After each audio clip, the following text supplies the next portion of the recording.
Hey, what's up? It's me, your girl Nia. I am coming to you from Black Exploration with Nia. Drinking your water and minding your business is the best when you literally have a chemical imbalance that is causing the personality defect of narcissism. I only want to talk about this because I have supported men through this. And I know that when men are in dark times, they drink alcohol or they have lots of sex. What value can you bring to this person and see in them? So how much did you have to fix your relationship with yourself first in order to have a successful relationship with someone else? Even in the realm of dating.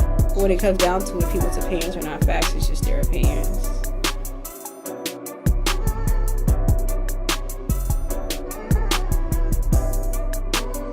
Okay, and we are back for another episode of Black Exploration with Nia. And I am excited to have my guest, Miss Stevie, on here. And she is going to just have our first episode of Girl Talk. Yeah. So typically, you guys, I do the 4 key areas of wellness and balance, which is spirituality, physical and mental health, financial freedom, intimacy. But today I want to do something different. I just want to have girl talk because I think that it's so important for Black women to show connection and to have casual conversations, because I know that we don't have this a lot about meaningful things. So thank you, Stevie, for being the first girl talk conversation that I've had. I've had interviews, but they've been like on a particular subject. So for this one, we're just going to free flow. And as usual, guys, this is a podcast for authenticity and transparency. So if you have a story to share, or you know someone who has a story to share and you feel like their story will be good on this show, definitely invite them to our show. Have them DM us or they can email us. So click the link to share this, like this episode, but most importantly, get whatever nuggets and tools you have out of it and bring us back questions. We want to have you a part of this show as much as possible too. This is super interactive. So I'm just going to pass the mic over to you, Miss Stevie, and let the audience know a little bit about you. Ooh, about me. I am co-founder of an organization called Get Some Joy. We are a creative wellness agency. And I've spent the last few years really dialing down, I think, my efforts in terms of just doing things and trying to be extra professional and, get these high-powered jobs, et cetera, et cetera. In order to just basically rest. Yeah. So that's where I am in my life, to rest and heal. And part of doing that is doing work that makes me feel good, that I feel is impactful. And so that's where Get Some Joy, creative wellness agency, comes in. And in my personal life, I'm just really taking it one day at a time. I feel like I used to be very, have to plan everything out. Yeah. And I was in a phase for a while where I was really trying not to make mistakes. Yep. And so now I'm just I'm in a phase of abundant grace for myself. Yeah. And it's kind of a new glorious thing. I'm taking a lot of things off my plate. Yeah. And good for you for being a Black woman who feels worthy enough to take stuff off her plate. Because I can't tell you how many years it took me to, first of all, just acknowledge that I had too much on my plate. And that there was even a plate to have too much on. Mm-hmm. Let's start there. And then the fact that I had a choice to take the stuff that's off the plate that I didn't know that it exists there, that I was eating off of. You thought that was part of the plate. Yes. And no, it wasn't. Somebody put that on your plate before you even were conscientious of it. And I didn't even know what I was eating. I didn't have a choice to say okay, not today. I don't want to have this today. I was just literally waking up every day and just taking it. Grinding. Just taking it, but not even knowing. I think the most important thing that you just said was there's a choice in that, and we really form our choices around what's on our plate, but we also form our choices about what's not on our plate. And one of the most empowering things that I chose to do in trying to build a career and be a dynamic Black woman was innovating what that meant for me, outside of my mother's prayers. What were your mother's prayers? Oh, man.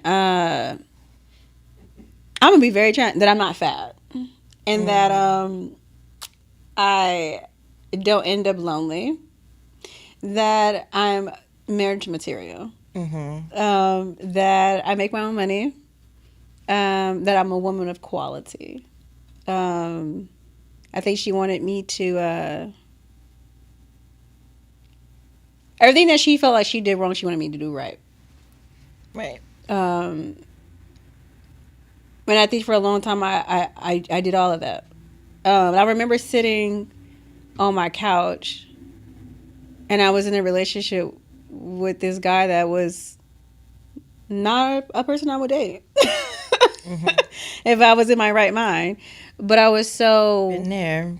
indoctrinated into righting her wrongs. I dated the same men like my father, trying to prove that the relationship that they had was right, because they had like one of those stereotypical long-suffering relationships that black people have, where you get a man when he's immature, you have kids when he's not ready, you pressure him into marriage because you have the kids, You hold him down to the death.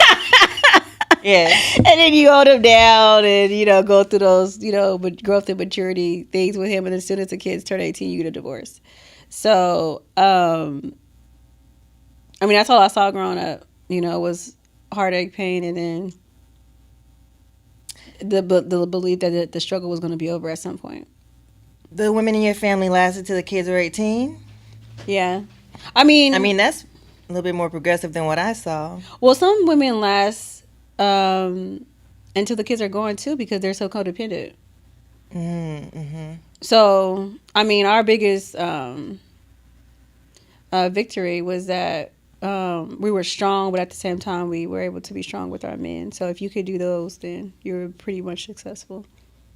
Yeah, I find it interesting that she wanted you to be marriage material, and she also wanted you to make your own money, because nowadays that's kind of like a point of contention, right? Like, yeah.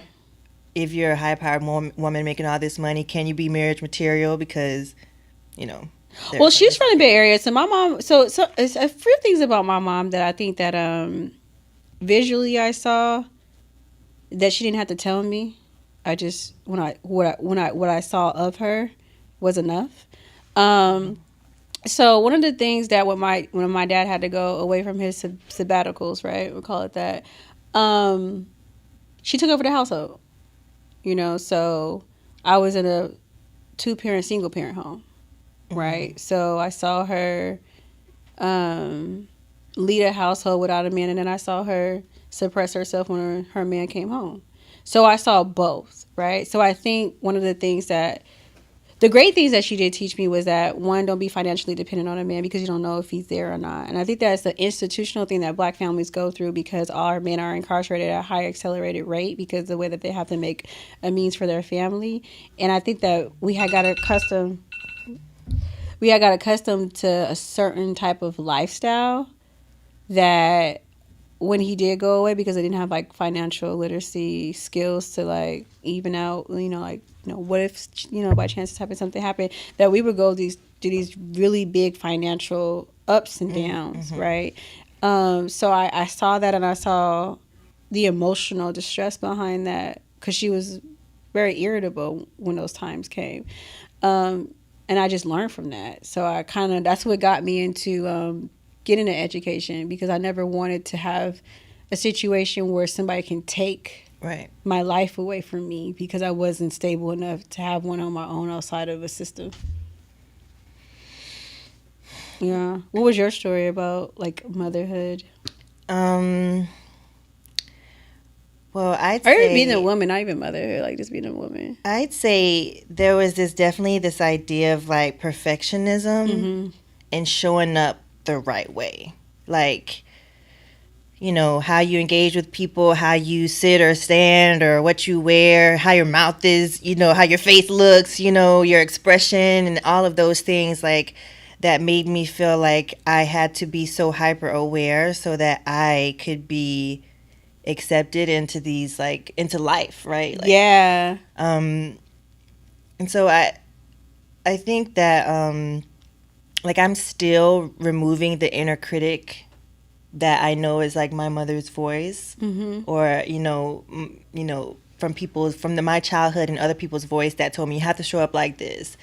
And really, I just want to be a weird, queer awkward Black girl. Yeah. You know, I just want to like move to the beat of my own drum. I just want to be quirky and and nobody what's the word? Snare at that. I don't Yeah. No. Yeah. because I feel like I have been contorting for so long.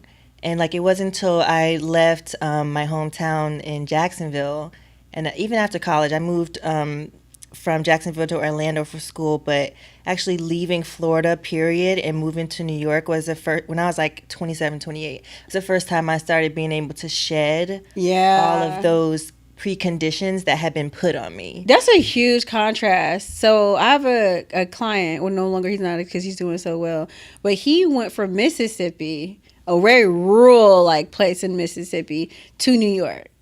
And so for the first year, he was freaking out because his Bible-toting Christian morals and mentality was being questioned, and he had lived in such a asylum of it literally is an asylum. Yeah, of Christian narrative that when he went to New York, which is this very big melting pot, and people are very eccentric in how they show their individuality and their individuality in their identity, that he really had like an identity crisis. But he was still high performing.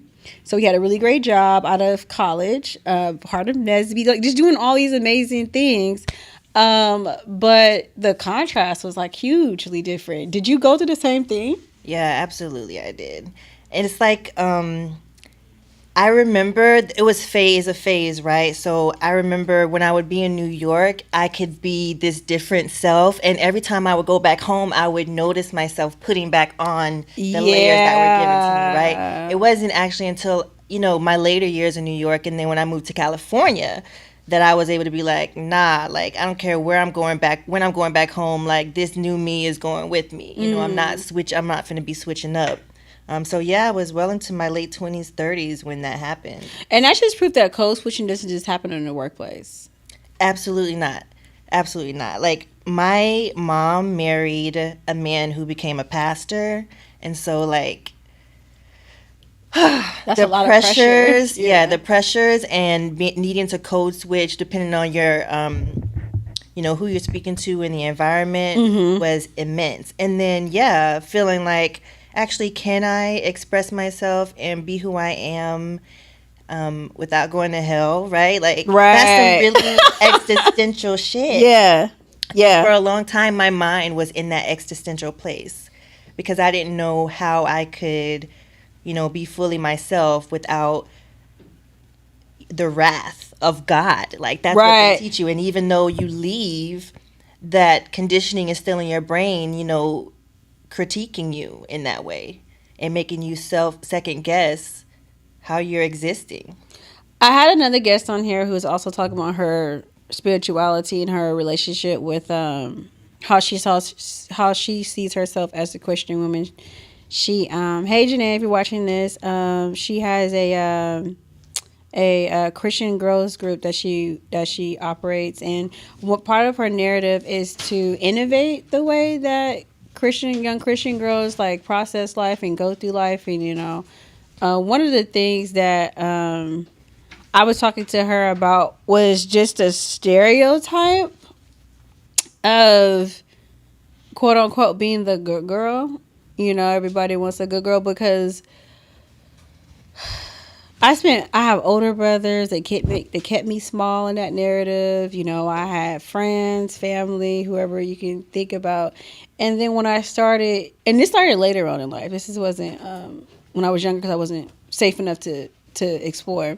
But when I started to kind of go through the natural ebbs and flows of like coming into your own identity, oh my God, I got dragged like left and from the church girls that you're everybody. I had built this ecosystem around me to keep me in that alignment, in that good girl alignment. And when I realized that, like, I kind of had those people around me so that I didn't get out of a line, because of the shame that came along with it. But then when I started to kind of learn myself and learn what wasn't working, I realized how much I had boxed myself in to continue on with that. With So that did you narrative. remove those people?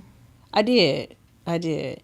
Or I had like really complex conversations with them.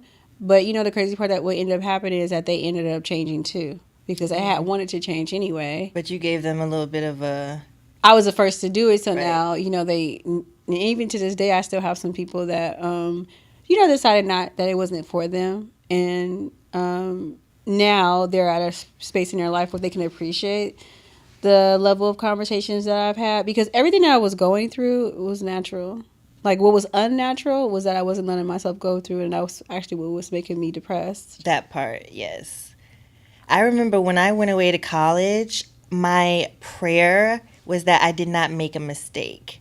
Isn't that wild? And this was my thought process, because I was like, you have to do everything perfectly in order for you to basically have everything God is supposed to give you. Exactly. Right? Oh. Like, for instance, one, you're supposed to keep your purity, right? Mm-hmm. I had a nervous breakdown when I first time I had sex, because in my mind and everything I had been taught, now you'll never be in a happy, healthy relationship. Yeah. Now you're like the scarlet letter, like crazy. And so, and also like the cycles of like rumination of like, oh my God, I could have been up here, but now I'm here. And if I make another mistake, I'll be down here. Yep. You know what I mean? So just like that ranking of yourself and that self-judgment, you don't need anybody else to come down on you. You don't need your mom. You don't need, the pastor. You don't need the church. You have like embedded that inner critic into your psyche.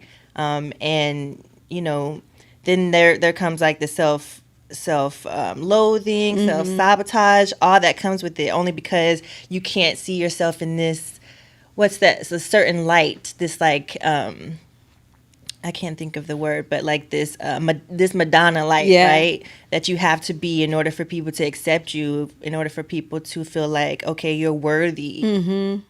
Yeah, and it's all about exclusiveness. That's what was in my family. It was like, you have to be exclusive. You can't be accessible. If you're accessible, then, to too many people, then you're going to, A, make the wrong decisions, B, attract the wrong person to you. And it was just really a negative, like, it's like they wanted me to be like this, like, this damsel in distress and locked away in a castle and wait for a knight in shining armor to come save her. But it's like, as you get older, you become your own person. You're like, this person doesn't exist and they're never coming. Like, why are you setting this up for this failure? And also, there's no transition. There's no transitional phase between that, like, exclusivity and purity phase or whatever, or like, keeping you away from like, okay, here's actually how you engage with people that you're dating. Here is how you set boundaries. Here is the expectation. Here are the expectations you should have. Here's when you know to walk away. Like, you don't have that conversation. Therefore, I know, and in my case, like, if you're not aware, I was so very naive that like it makes you susceptible to, to abuse, to people crossing your boundaries, to narcissistic people who, are not going to be able to empathize with you. Like, and then you get yourself in a situation you don't also have anywhere to turn to ask for support, because you're not supposed to be in that position in the first place. And exactly. Listen, people think that these conversations are boring and they're not important. But I have friends to this day that are in those relationships that, because they had sex with them or had children with them, they're not going anywhere. And it's not the healthiest relationship to be in. They just don't want to deal with the condemnation that comes along from family, spirituality and all those other things. Yeah. But when I decide, so I always think back to how I lost my virginity. And I never want my daughter to lose her virginity like that. And it wasn't like I was like disrespected or anything like that, but I was very manipulated. And I was very green. And so that's how he could manipulate me. In every single relationship I've ever been in, it has been from a place of like ignorance. It hasn't been like, I'm going to make the decision. I'm going to do this because I feel that it's empowering. I just got to the point in my life where I'm okay with the decisions that I make because I made them. before like this year, I was always being led or manipulated into something. And like I consider myself a very intellectual, strong woman, right? But that still doesn't negate the conditioning that I had when it came to relationships. And I mean, I'll be transparent. How I lost my virginity was I was dating this guy, and this is my high school boyfriend. I never dated anybody during high school but him, and he was not a virgin. And he was like, "Listen, I know you're a good girl, and I know you're a virgin. You're waiting till you get married to have sex, but I'm not a virgin." And I have needs, and as my girlfriend, if you can't fulfill those needs, then I'm gonna go be with somebody else. And Damn. I was like, okay, well, in my mind, I'm like, oh, he wouldn't hurt me, or like he's not gonna do anything like bad, and like I was like contemplating it, and like just like, and I'm thinking like the way he positioned it was like, I love you, but if you can't fulfill this need for me, I'm gonna go get it from somebody else. But I love you, I want to be with you, but I got this need. And if you decline, maybe you don't love me. No, it wasn't even that you don't love me. He was just saying like, I got needs that they need to be met. I want to be with you, but this other girl is with it, so I'm gonna go, with her, but I want to be with you. So, as a pleaser, that's how I lost my virginity. But it wasn't a mutual decision, right? So I think about that. He's a good person, still a good person, still talk to this day, but it wasn't my choice. I think it was very similar for me, in that the conditioning and the pleaser, and also sometimes I get really annoyed and upset at the fact that, like you said, it was just like a year or so ago. Because I'm like, damn, I thought when I left, I did start this process of shedding when I left home. But the fact that the conditioning has affected me up until recently, it really pisses me off, actually. Yeah. Because I feel like I haven't lived in my authenticity the way I should have been living in my authenticity. Like, I'm like, damn, I am 30-some years old. Why am I'm still shedding things. Yeah. One of the biggest things that I took away from like what I've been conditioned to do is like familiarity doesn't mean that person is safe. Absolutely. It just means that they're familiar. And I'll tell you about a situation I was in. I was abstinent and I was not holding it hostage but keeping it sacred.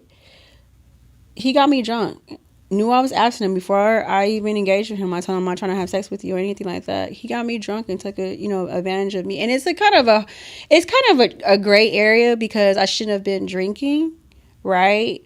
But he also knew that I'm not that type of girl to just be fucking like that. Why do you say you shouldn't have been drinking? That sounds like you're blaming yourself. I'm not blaming myself, but again, it goes back to just because a person is familiar with you doesn't mean that they're a safe person, right? And I should have, like, just from like wisdom nuggets, right? So some things I took away from that: I don't drink in front of everybody no more because it makes me vulnerable, right? And if you're with the unsafe person and they're familiar with you, they'll take advantage of that familiarity that they have with you, and your body. Because that person is a familiar person and doesn't fight them off the way that you would if you didn't feel safe with them. And so it was a different form of manipulation. It was a very sophisticated, calculated form of manipulation. Because the reason why I knew that he didn't value me and that it wasn't a form of love is because after he had his way with me, I was no good to him. And all those things that I had thought that made us familiar with each other, it was just more of like a let me have that. Like it was more of a possessive thing than it was I'm a safe person. And so I took from that situation that just because a person is familiar with you doesn't mean that they're safe. Yeah, I had to learn that lesson too. Yeah, the very hard way. And like you said, making myself too vulnerable because I wanted to experience this like deep level of connection and intimacy, but I didn't know how to create boundaries around that were healthy for me. Yeah. And I think sometimes when you are a very pure-hearted soul and you have been protected in that very like sheltered way, you think that everybody is that way, but not everybody is that way. And you will be a grown woman. Hella grown. Like I was grown with kids, right? And and I still was in an unsafe situation. But again, one of the things that I feel like what affected my decision making is familiarity, and never having that conversation of like, just because a person is familiar doesn't mean that they're safe. And sometimes the people that you're in a relationship with are not safe either, even though you're familiar with them. Right. So it doesn't just happen in a situation where you're vulnerable, right? But it also happens in relationships all the time. Like, I can't tell you how many relationships I've been in that were familiar with people that I shouldn't even been with because they're not safe people to be in a relationship with.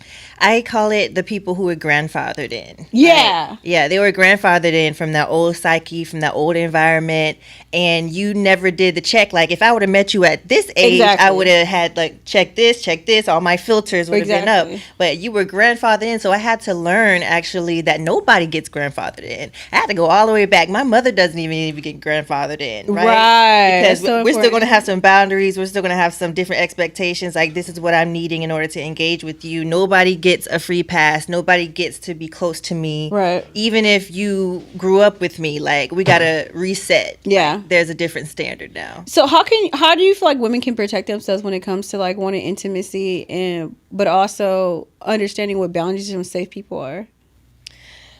Ooh, girl. So one, I think there's so much manipulation that, first of all, is being aware of people's actions and not what they're saying. Right. We can get so caught up in what people are telling us, specifically what, our partners are telling us, or would-be partners are telling us how it's going to be, how they feel, what they're going to do, da-da-da. But if it's not matching up to their actions, like, that's a red flag for me. And you can get manipulated while being in a relationship. Like, I think that women, especially married women, are just like, this is the reason why I take marriage so serious, because like, I never want to get married to a man who's manipulative.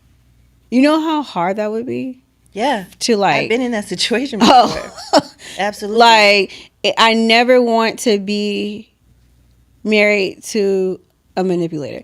I think I would take a liar, even though that's a form of manipulation. But versus gaslighting, that's gonna make you feel like you're losing it because you're getting psychologically messed up, and like what manipulation does to you when it's close to you and in the home, it messes up your decision making in life. Mm-hmm. So a person will be at work, is how it was with me, and they'll be fake nice to you,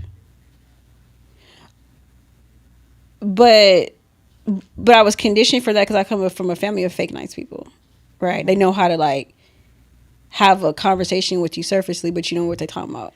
Me too. Even in the church, like I said, my stepdad was a pastor. I would hear them talking shit. You know what I mean? About we call them parishioners or people who went to the church, and then smiling in their faces like, damn, okay. Well, I'm talking about fake nice where like they'll be saying something rude but have a smile on their face, and their nice, tone, nasty. Yeah, nice, nasty. Their tone would be different, and I think that normalizing that, right? And then being in a close, intimate relationship with men who are manipulative. Mm-hmm. When I was in the workforce, trying to be a boss, corporate America is a beast when it comes to manipulation. And if you're not black and white about your boundaries, and if you're not black and white about when to use your voice and when not to, then you're going to go in there and you're going to be messed up. I think what's crucial is a sense of self-regard, which I am still developing in terms of like where my boundaries are and how stark I want them to be, right? Because when I was younger, I had this sense of self-regard, and then when I would speak up about it, it would be like, oh no, you're doing too much, or that's not how it works. And so it was normalized to behave in this more like subservient way instead of advocating for my needs, even if no one understood my needs. Right. Now I'm like, I don't give a damn if you don't understand my needs. This is what I need. And if you can't do that, we can't hang, How has therapy helped you with understanding those different dualities? Well, I think the first thing is just valuing myself to the point where if no one else is engage with me, I'm okay with that. Yeah. Right? Because the problem that I had before was the fear of like abandonment, or a fear that you can't be in a relationship if you assert your boundaries, if you set these expectations. So now I'm like, actually, I've not only do I value myself, but I like really enjoy my own company. You know, I'm a proponent of being solo sexual too, right? Like pleasing yourself. So there is not an element where I feel like I am going to be missing something from a person if they don't engage with Oh me. my God. So part of my conditioning and what set me up for codependency was that like I always tell people this, like the biggest failure that I feel like, you know, quote unquote, according to society's terms, is that I was raised to be a wife, but I've never been married before. Like literally the conditioning that I had, like I should have had a PhD in being a wife, but like I was taught from this place of brokenness, and my spirit just won't let me. Like my spirit is a warrior spirit. I have a warrior spirit at heart. So even though my mind tells me to do these subservient things, I cannot do them for long term. Codependency is a beast. Is a beast. But I'm curious as to where like, what's your line? You know what I mean? Like, as we say, you can't do it for a long time. What's your spark that's like, actually, I'm done with this? Well, I don't go into situations wanting to get married anymore. Right. I think the first step for me was saying that, not that I don't want to be a wife, because I do want to be married. Right. I'm already am a wife because I'm wife material. And when somebody matches my energy husband wise, then we'll talk about that. But as far as anything else goes, everybody's just friends. Right. Another thing that has helped me with that is being solo sexual. And I took Tantra to help me get outside of that Christian mindset that you had to have a man on top of you for you to feel pleasure. Because honestly, if we're being transparent about it, the orgasms weren't really that great. Listen. Like I could have had a V8. Could have had a V8. Could have had a V8. Yeah.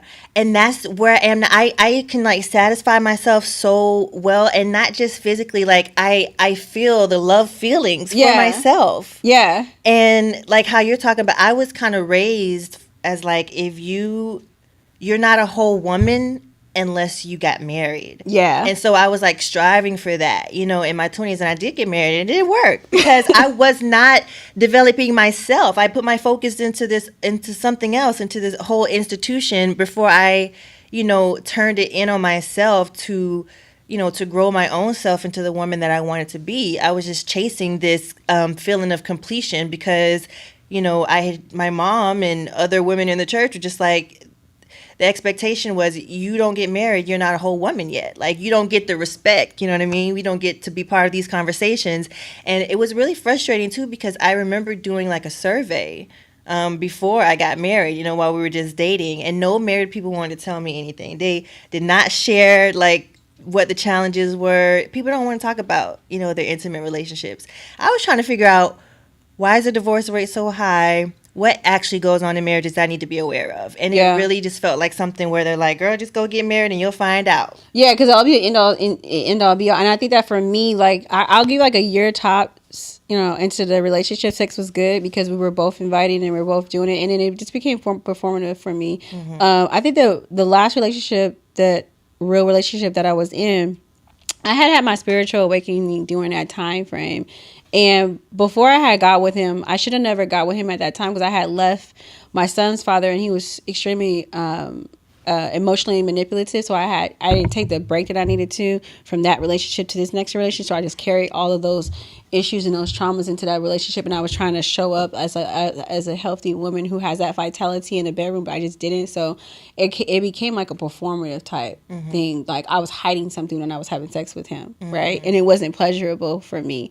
So when I left that relationship, when I was on my healing journey, I got to a point where I was like, okay, I want to have sex, but it's like, but I'm not ready to share my body intimately, right, you know, with a man, and it just be for a vice, you know? So to get me out of that pattern, I took up Tantra, and I remember, and this is for those women who are like, just, you guys are dry. Damn. It's like just try something on for size.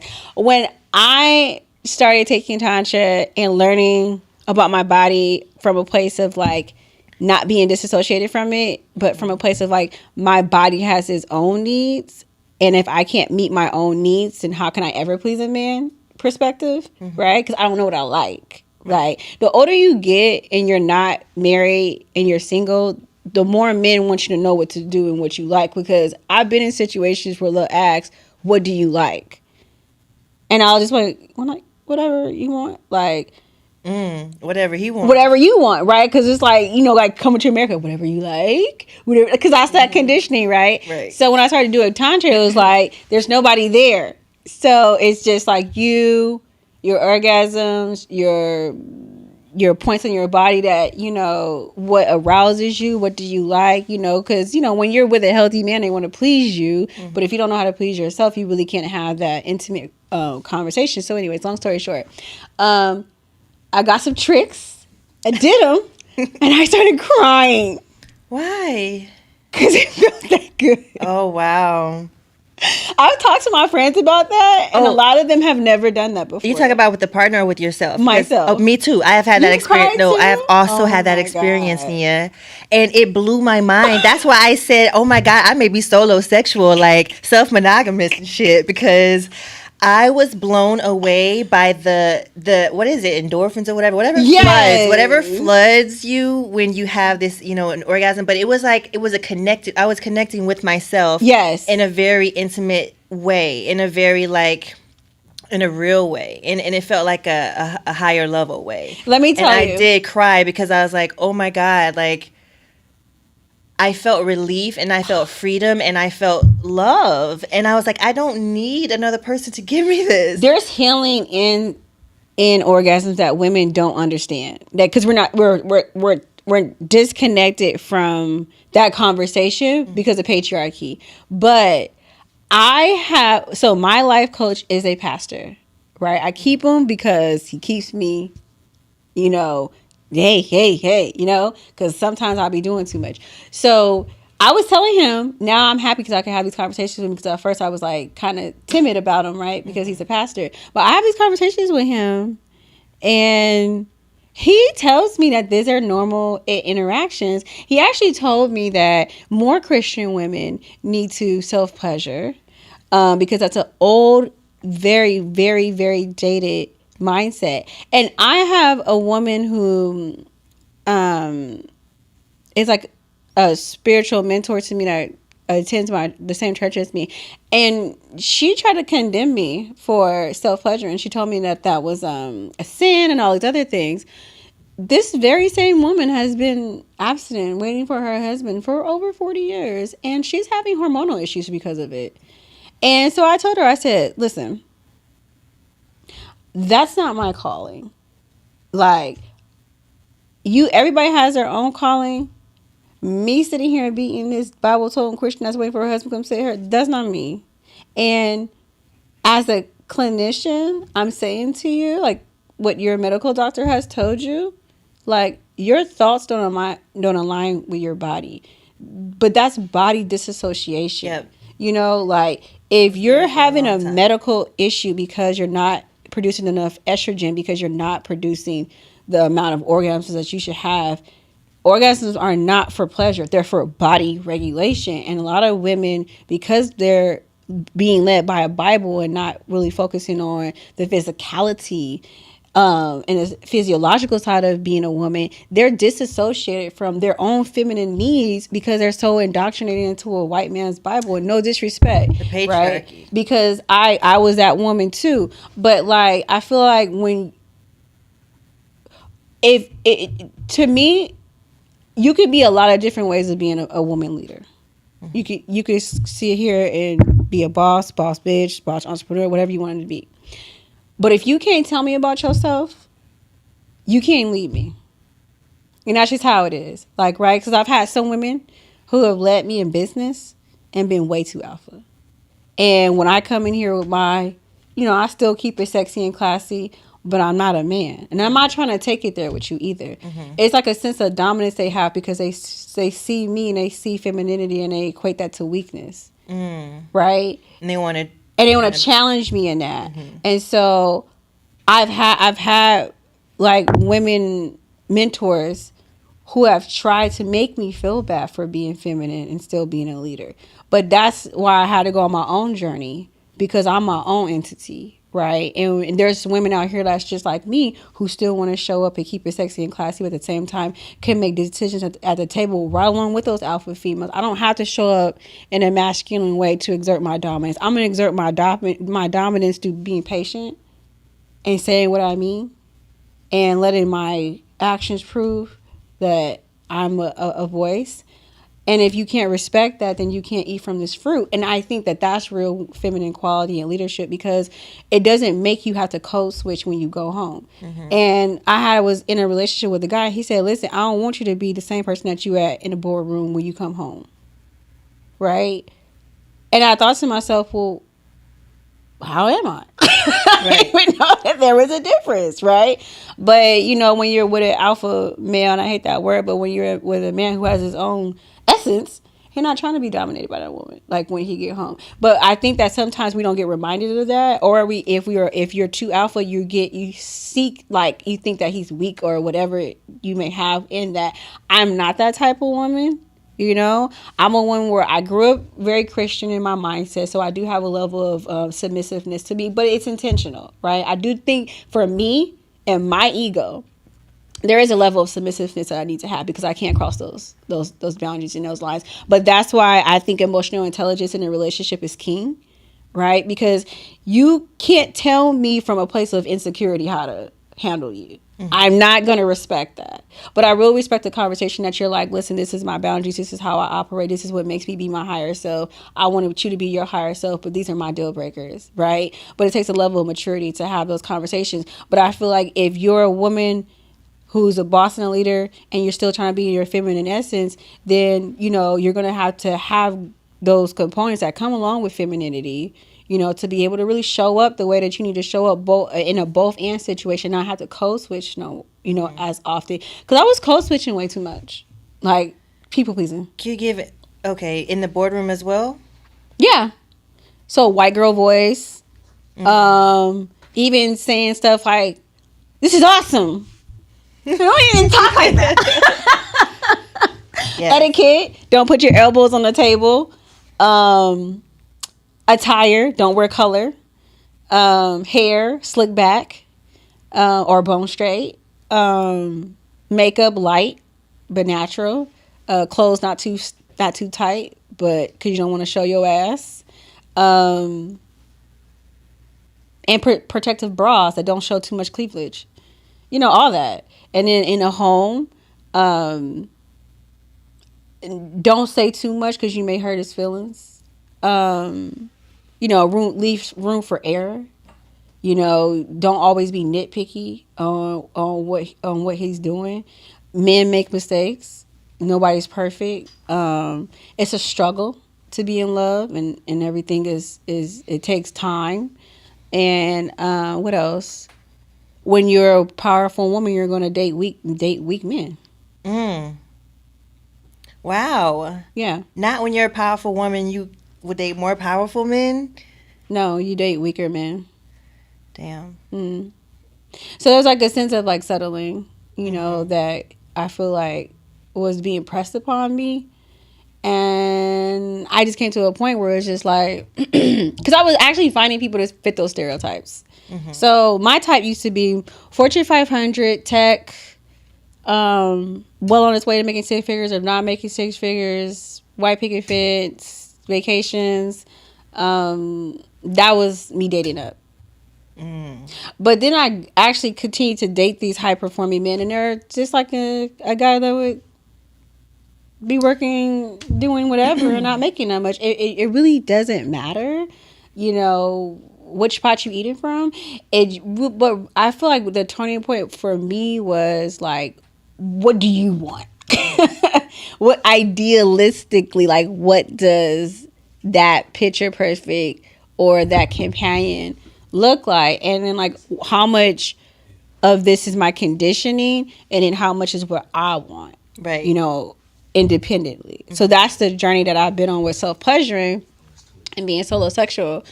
It's not that I don't want to have sex with men, right? Because I love sex. I just want quality sex. I think I've had trash sex my entire life. My body's like, yeah, we can kind of go like, you know, home worth and it. like, you know, yeah, it's not worth it. It's not worth it. For me, I feel like I've done so much healing work in my sexual areas that having sex with a toxic man makes me physically sick. Yeah, I saw something the other day. It was like a meme or something. It was like, you know, you're healing when the excitement that you used to feel of toxicity changes, and you like the boringness is like the peace. You know, I'm like totally there. I'm totally there. And for me, it's more so about safety. Yeah. Like if I can feel safe to be a freak, if I can feel safe to be vulnerable, if I can feel safe, like then. But like there's levels, right? There's levels to that safety, and that there's levels to that intimacy. And I've also come to like the conclusion that if I can't have that safe intimacy, like I'm just not going there at all. Yeah. And I think the misconception is like they don't think that women actually want to do more. It's so silly, and that's such a lie. But I think that in the same way that like I think a lot of women, I mean a lot of men these days are talking about, oh, women need to submit. Not these days, they've been talking about that. But I feel like actually women really don't have a problem doing that naturally when they feel safe. Yeah, when they feel. I think the main word is safe, because you'll have some men that exploit that. Exactly. And especially growing up conservative, that's what you feel like you should bring in order to have a healthy relationship, or a relationship at all, right? And then you don't have that range of like, actually this is a boundary. I'm not going to do that. And like if you want to walk away, that's cool too. But something you were saying made me think about something that my mom told me, and it's just an example too of the conditioning, because she told me don't sleep naked. She said because you're more susceptible to spirits, she said. And I'm like, what, are they going to come through my vagina? Like, Yeah, what's going to happen? some people really believe that. Like, people believe that. But if you're sleeping with a man, you know what I mean? It's okay. I was just, like, so confused by that. So, like, there's definitely these spoken and unspoken, like, ways of being that have just been put on women in all these aspects. In the workplace, at home, da-da-da-da. And that's what I was saying in the beginning. Like, I'm just in the process of shedding all of that. Anybody's expectation of me, like, I'm gonna go left. What's the best thing you ever shed about you? Ooh, the best thing.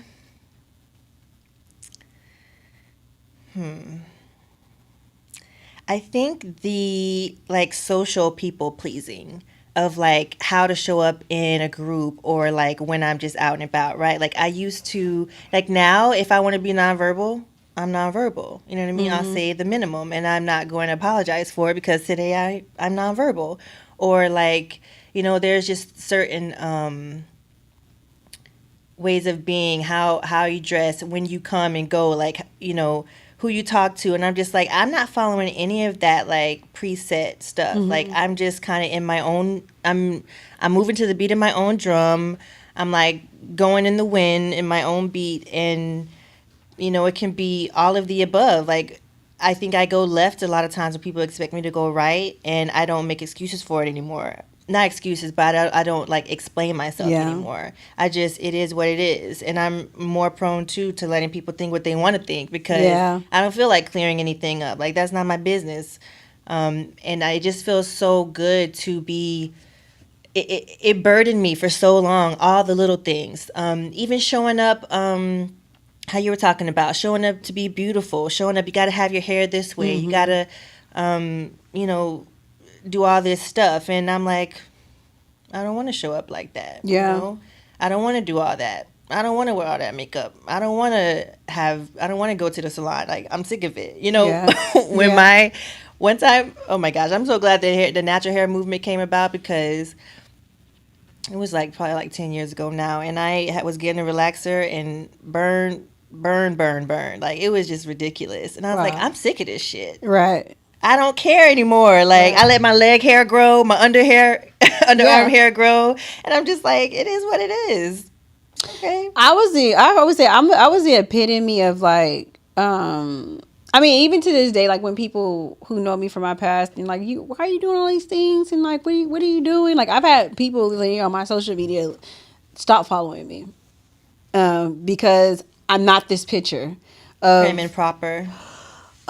I feel like because I'm very me, like, I show up As a whole person. yeah, and I used to show up like stereotypical, like what you would picture like a person who you would want to aspire to be to. So I have people who I don't even know that look up to me, right? Mm-hmm. And so I think that kept me going, but I was suffering in silence a lot behind closed doors and failed relationships and just a lot of career things that I just stopped being perfect. Like, I stopped trying to live my life based off what people saw of me or thought of me, right?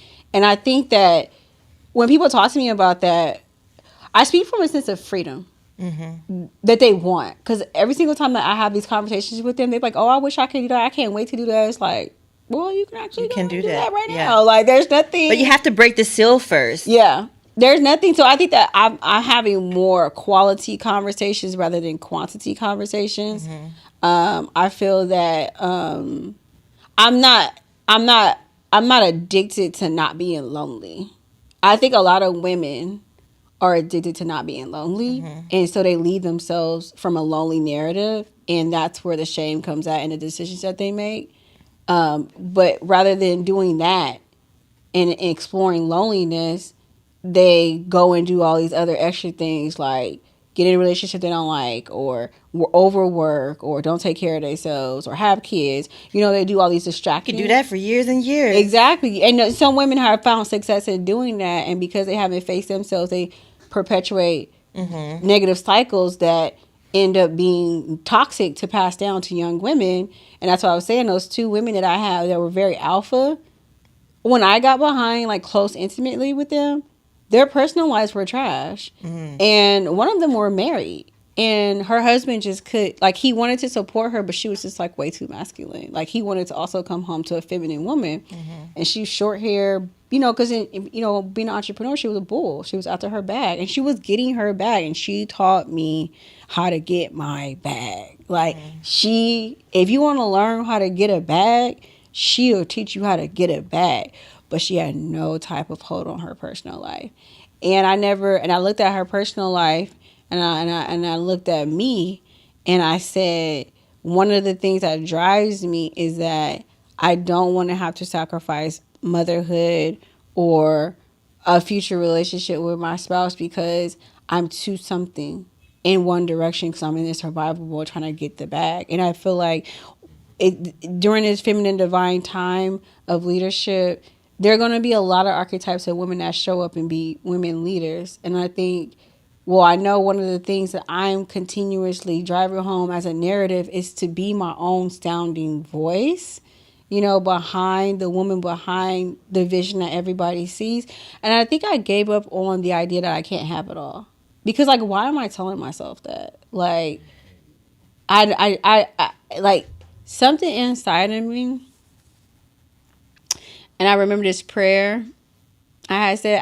I was doing this mental wellness speech like, I think it's like 4 years ago at this church, and I literally got in front of the church, and this is what I'll do. My spirit will be led, because I'm a very spirit led person. It'll say some stuff, and I was like, God, spare me nothing. Spare you nothing? Spare me nothing. Never say that prayer. Okay, noted. Because managing that is a lot. But I'm not a person that goes back on my word. So I just ask for grace in what I ask for. Because I truly do want my life to be fulfilled. I don't want to be spared anything, that fulfillment.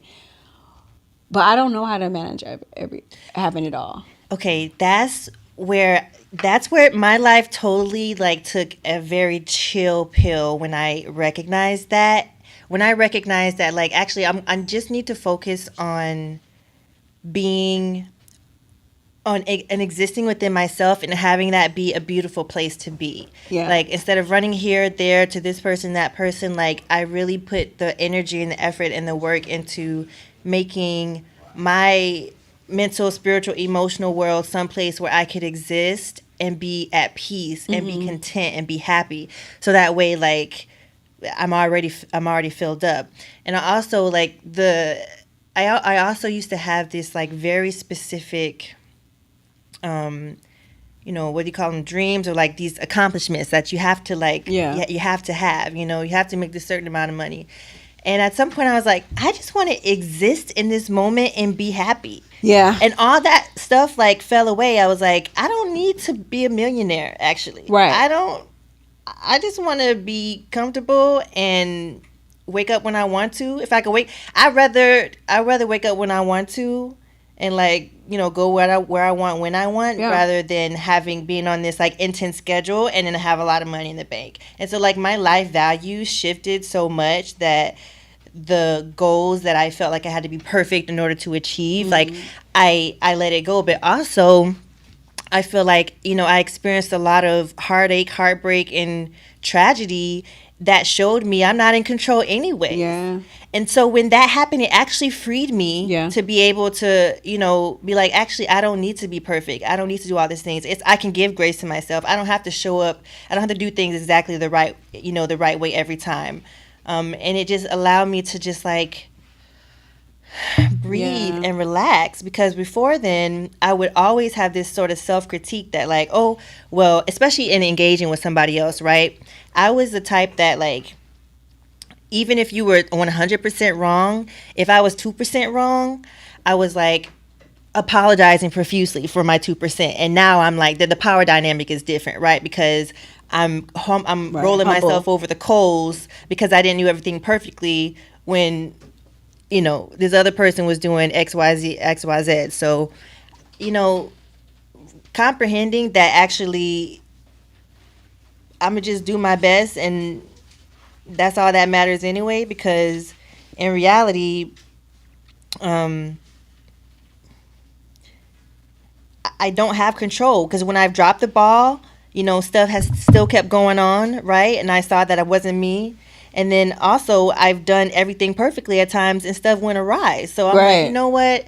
I can take that pressure off of myself. I can literally just exist. And that's what I'm focused on, is just existing on a moment to moment, day to day basis as a content, happy, whole human being that is safe within myself and that can navigate the world, in that way. I have so many questions, but we are like past on time. Okay. So I'm going to ask the questions and, just for the audience. And I hope to bring you back on so that we can continue this conversation. One question I really want that's like, is like, innovatively, how are you innovative being a Black woman? Right? What would be your, if you could have it all, ideal relationship dynamics? Right? And what is something that if you can modify, adjust, or enhance your experience of being a Black woman, what would it be? Ooh. Yeah. Yeah. Those are questions that because I want the audience to come back. Okay. And because I think that you're such a valuable wealth of knowledge and resource, I love to have you back for these, girlfriend conversations, because this is just for me, just being like a analytical person, right? I don't have conversations like this very often with women who can keep up with me. And I think that from the right side of your left side of processing like your experience of being being a Black woman in your womanhood, Black women don't have the intellect or self-awareness enough and have not done the work independently to have these conversations. So I know that we're having very, very intentional spiritual healing conversations, because if anybody could take anything from this exploration and what we've been talking about, I think for those Black women who are trying to show up a specific type, it doesn't exist. And you're literally dictating your relationships, financials, where you raise your kids, who you are in your community, based off of archetypes that don't exist. And these conversations are timely because we're innovating what it means to just be a person in general. And I love to see Black women being at the forefront of that. So, just for the audience sakes, where can we find you at in 5 years, and Stevie? Ooh, 5 years.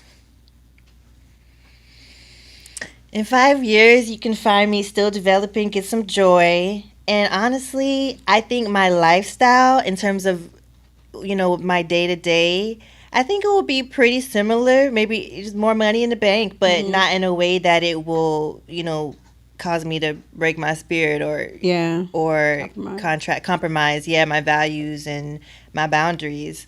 I'm really appreciating the sense of like autonomy that I have, and just like moving freely, and not being, on anyone's schedule, not being, and also releasing that inner critic, those layers. I think more and more of those layers will be gone, right? Because I'm still finding things. Being able to take time that I don't have to work for somebody else, or I don't have to do this, or I'm not expected to do this. I can just sit and ponder and reflect. I'm an Aquarius like you, so love to do that. Like, I'm still finding things, and I'm like, oh, you know what? That's not necessary anymore. Yeah. Like, I can shed that. And so I'm really appreciating that exploration, and I'm just going to continue doing that. Like, I am my most important project. Oh. So like that's what I'll be working on. Maybe. And then the other things that align with that, my business and my wellness work just is supportive of that. But at the end of the day, it's all about aligning my own self, like in person. And then what comes of it comes of it. That's how I want to live now. Can I add to that? I want in 5 years you to be doing some really great programming, maybe like a 1 or 2 day conference for RC Wellness brand when it comes to Black womanhood. I think that you're such a wealth of young talent. Thank you. So vital that oftentimes women get to their 50s and 60s and have these same revelations that you're having in your 30s. And I think that we'll save a lot of young women time and older women effort in going down rabbit holes that they don't need to go down, because we would have put on those programs to help them with the information they need to live a better lifestyle as a Black woman. So I hope and pray that in 5 years, when we're looking back at this audio and this visual testimony, that we're calling in that, because I feel like you are such a vital matriarch in real time that oftentimes you run out of time to be a matriarch, and we don't have the time anymore. My best friend just defending her dissertation, and she's a woman study major, and so she chose to do her dissertation on these 3 Black women artists. And these Black women were so busy being community figures, mothers, and all those other things that Black women don't get any type of credibility for doing, that the work that they left behind wasn't archived correctly. One is sitting in storage, getting messed up because the family keep fighting over it and what they want to do with it.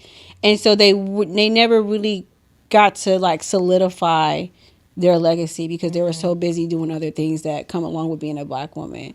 And so just in knowing that, and what is on the other side of, if you don't do your body of work before you leave here, we're missing out on so much information because we're too busy being all those other things that come along with the role and obligation of being a Black woman. And so like, even for myself, I've told myself, Nia, at some point, you have to solidify the work that you're doing. So I'm calling you up forth with me, right? In 5 years, that we be able to put out a body of work that women will recognize us for. And that when we go into the Smithsonian Museum in DC, the African American history one, that we be a part of that. You know what? Maybe it could be a series like Dump the Plate. Mm-hmm. Dump the plate. Yeah. The whole plate. Yeah, we be a part of that. I was thinking, like, we think of legacy from an afterthought. Why don't we just think about it before, as a before thought, and work towards that afterthought? We already know how you get into a museum. You make history. So, like, why not us? Why not us? Why not? I'm down. So, we are doing that. We can do that. Well, it has been a pleasure. I know I have been, like, not making a lot of eye contact because I've been so engaged in our conversation. You're a really engaging person. And I think it's because you have very beautiful eyes and you're smart. Thank you. And you have a great smile too. So you're a really beautiful woman to look at, and you have something to say. That's you. Very intoxicating. So I was all like, yeah. So But anyways, audience, you're here. This beautiful queen just blessed us with so many nuggets and knowledge. She had me engaged. I hope she had you engaged too. But this has been another amazing episode of Black Exploration with Nia. And I'm hoping that Stevie will come back and finish that part 2 with those questions. If you guys have answers to those questions, or maybe those questions were on your mind, send us your responses. I want to read some of them off. Like, you can follow us on Instagram, Ridger Consulting, on all social media handles. And I am excited to have you a part of my emailing list. So if you have not joined, please join our emailing list. We're also a part of this amazing collective that Justin is putting in. And so he's going to have those on the show notes of how you can get tapped in with his network too, because he's doing an amazing thing. He has other shows that's on his network too that I think that a lot of our audience can get diversity in their conversations. So thank you again for being a part of our conversation. Click this link to like. Please share it. And I'll see you back next time. Peace.